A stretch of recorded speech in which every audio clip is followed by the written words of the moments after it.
քաղաքական շարլատան չեմ։ Ես քաղաքականությունը որքան էլ որ մարդիկ ասում են անբարոյականություն է, ես քաղաքականության մեջ ձգտում եմ մարդ մնալ։ Ու Կտրիչ Ներսիսյանի հետ կապված իմ արված հայտարարությունները փոփոխման ենթակա չեն։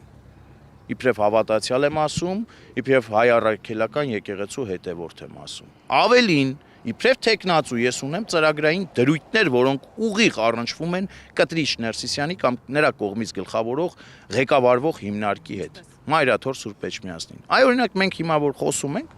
տեսեք այս տարածքը։ Սա 618 թվականին կառուցված կոթող է, Սուրբ Հռիփսիմե եկեղեցին է։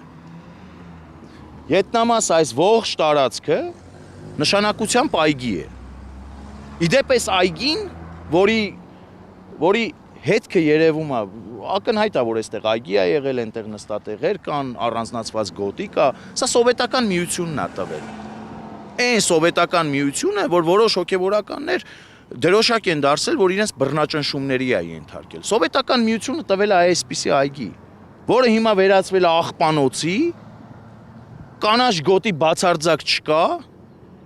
Այս տարածքի հարցը, սիրելի վաղարշապատցիներ, պատասխանատու կերպով ասում եմ, այս տարածքի հարցը Կտրիչ Ներսիսյանի հիմնարկի առաջ դրվելու է։ Ամենայն հարգանքով Մայրաթոր Սուրբ Էջմիածնի նկատմամբ։